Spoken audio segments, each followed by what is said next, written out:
créer des effets d'étirement dans Affinity Photo, eh bien c'est possible et je vous montre comment faire juste après l'intro.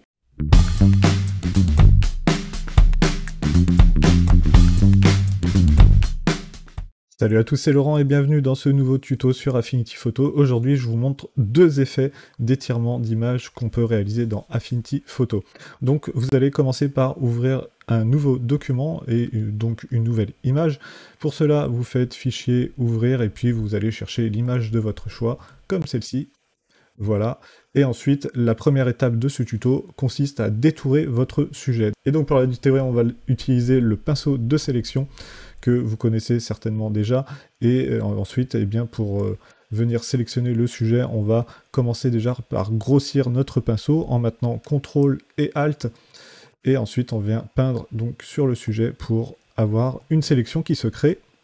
Donc ici, la sélection, on va la faire assez rapidement pour ce tuto, mais on va quand même l'ajuster un peu, puisque sur les sujets qui ont les cheveux longs, eh bien c'est un petit peu plus complexe à détourer.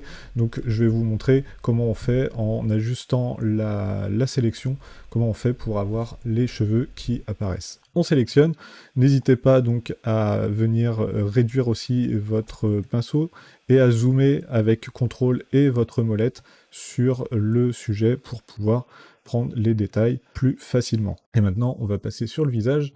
Donc ici, vous voyez qu'il y a des détails qui sont pas pris, donc on va les prendre.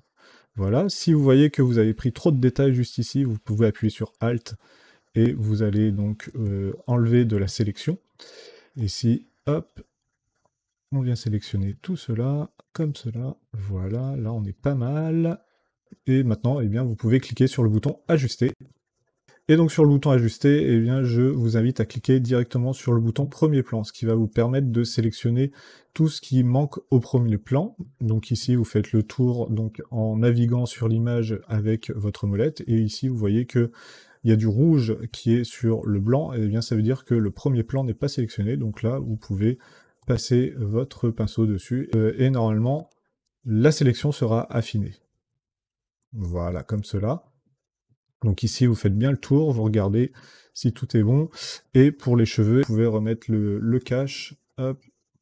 Et ici, normalement, ça va venir prendre un petit peu plus de l'arrière-plan et vous conservez un petit peu plus les cheveux aussi. Donc voilà, là, on a une sélection qui est pas mal hein, pour cet exemple. C'est rapide, mais c'est plutôt pas mal. Voilà, et une fois que vous avez donc peinturluré un petit peu partout, et que vous avez donc les bonnes sélections qui sont faites. Voilà, on s'attarde un petit peu sur les détails, mais c'est important. Vous pouvez mettre un petit peu de lissage à 0,1 pixel et un petit peu progressif aussi à 0,1 pixel. Ça mange pas de pain, ça va rendre votre sélection un petit peu plus propre. Vous faites appliquer, et maintenant, eh bien, il ne faut pas oublier de tramer votre photo pour pouvoir faire CTRL-C et CTRL-V pour pouvoir copier-coller votre image sur un nouveau calque. Et donc là, normalement, si on cache, eh bien, on a notre sélection qui est faite. Si on fait CTRL-D, on enlève donc le petit liseré de sélection, et vous avez une sélection qui est plutôt pas mal, et vous voyez que les cheveux sont plutôt pas mal détourés, donc on a réussi notre détourage, c'est plutôt top. Deuxième partie de ce tuto, il va falloir maintenant sélectionner différentes parties de votre sujet pour pouvoir créer un rectangle qu'on va étirer. Donc pour créer ces différentes parties, on va utiliser les outils de sélection de lignes ou de colonnes selon la position de votre sujet. Donc ici on va utiliser la ligne puisque notre sujet est quand même de manière plus horizontale que verticale. Et du coup, eh bien, on va venir sélectionner un maximum d'informations sur notre sujet, comme ceci. Donc l'important, c'est d'avoir à peu près toutes les couleurs. Et avec cet outil de sélection, n'oubliez pas de régler la hauteur de sélection de pixels, parce que si vous avez une hauteur trop faible, eh bien la sélection ne va pas se faire. Donc ici, je suis à 15 pixels par rapport à la taille de ma photo. Mais si vous avez une photo plus petite, peut-être que 5 pixels va suffire.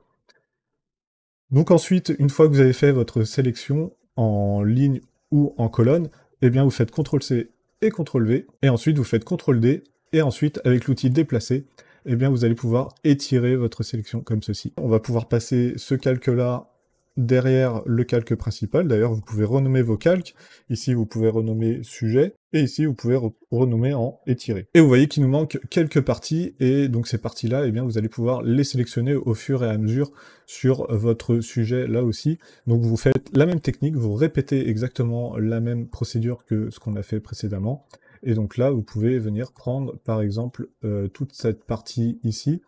Donc on fait CTRL-C, CTRL-V, et avec CTRL-D, on désélectionne, et ensuite, on vient étirer notre sélection, comme ceci, et donc ça vient compléter un petit peu plus la sélection.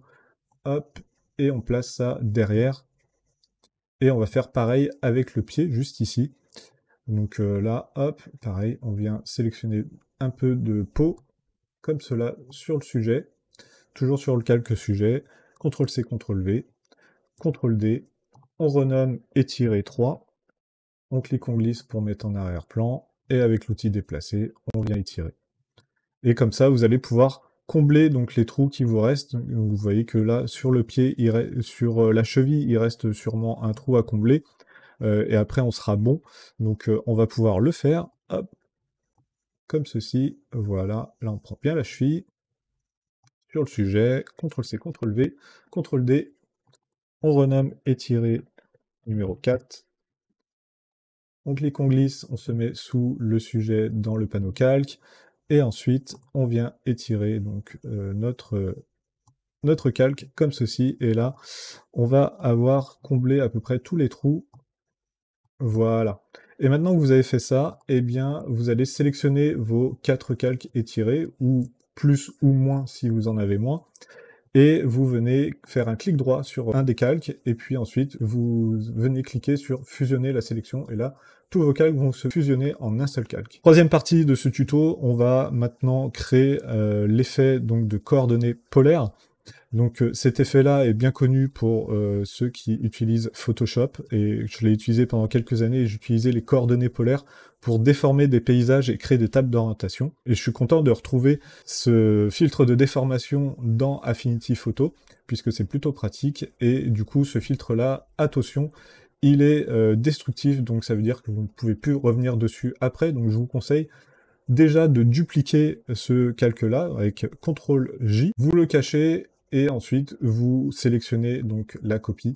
Vous pouvez même l'appeler étirer coordonnées polaires. Et donc pour créer cette déformation-là, il va falloir déjà basculer votre rectangle, comme ceci, et faire en sorte que la partie qui correspond à la tête qui est étirée soit vers le bas de votre image. Et ensuite, vous allez étirer votre image tout le long de votre format. Avant d'utiliser le filtre, eh bien, vous retramez encore une fois l'image. Sinon, le filtre ne va pas s'appliquer sur la copie de l'étiré.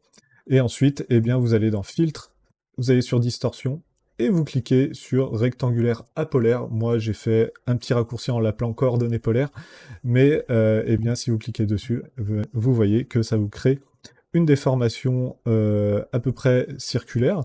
Donc maintenant, pour la rendre un petit peu plus circulaire, vous pouvez transformer le calque. Donc par exemple, si vous voulez avoir quelque chose de vraiment circulaire, eh bien vous pouvez mettre la même valeur en largeur et en hauteur. Donc ici, on est à 3105 pixels, et bien on va pouvoir se mettre à 3105 pixels en hauteur, et là on est sûr d'avoir quelque chose de rectangulaire. Ensuite, vous venez le placer à peu près sur le centre du sujet, ou comme vous le souhaitez, hein, il n'y a pas d'obligation. Voilà. Et maintenant, sur ce calque-là, eh bien, on va venir reprendre la sélection qu'on a fait précédemment de notre sujet. Pour reprendre cette sélection-là, vous maintenez CTRL et vous cliquez sur la miniature du sujet dans votre panneau calque. Et là, vous retrouvez donc votre sélection. Et ensuite, vous inversez donc votre sélection avec Shift, CTRL et I. Ou alors, vous allez dans Sélectionner et vous cliquez sur Inverser sélection de pixels. Voilà. Et maintenant, eh bien, vous allez pouvoir créer un masque sur cet étiré, comme ceci. Et donc là, vous voyez que on a donc notre masque qui est fait. Et sur ce masque-là, eh bien, avec l'outil pinceau, vous allez pouvoir peindre dessus. Vous prenez un pinceau basique, type souple, rond, avec une dureté à 25%. Vous vous placez bien sur le masque, vous pouvez désélectionner bien sûr votre sélection avec CTRL-D. Vous vous placez bien sur le masque, et puis ensuite vous venez effacer les parties que vous ne souhaitez plus voir ou faire apparaître sur votre déformation. Voilà, comme cela. Et vous avez créé un premier effet de déformation qui est plutôt sympa. Le deuxième effet que je voulais vous montrer, c'est un effet qui va être créé avec des filtres dynamiques. Donc cet effet-là, on va le créer avec filtre dynamique grille déformante, mais avant, eh bien, vous allez pouvoir étirer un petit peu plus votre effet. Vous allez pouvoir aussi le déplacer si vous le souhaitez, hop, comme ceci. Et vous pouvez aussi l'ajuster en hauteur, comme cela. Et ensuite, eh bien, vous venez cliquer sur les filtres dynamiques en bas du panneau calque, et vous allez cliquer sur grille déformante.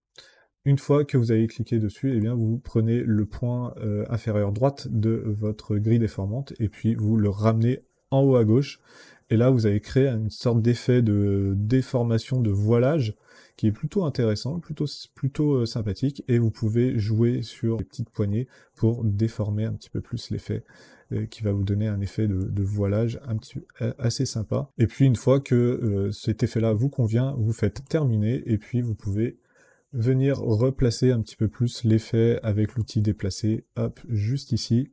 Et ensuite, comme pour l'effet de coordonnées polaires, on vient resélectionner une nouvelle fois notre sujet en maintenant CTRL et en cliquant sur le calque sujet.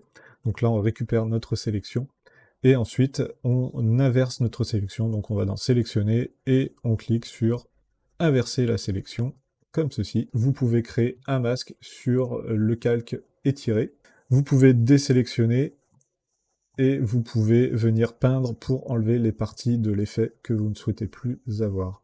Vous sélectionnez votre masque, vous prenez un pinceau grâce au raccourci B de votre clavier, et ensuite, quand vous êtes en noir, eh bien, vous venez enlever les détails de l'effet étiré que vous ne souhaitez pas faire apparaître sur votre composition graphique.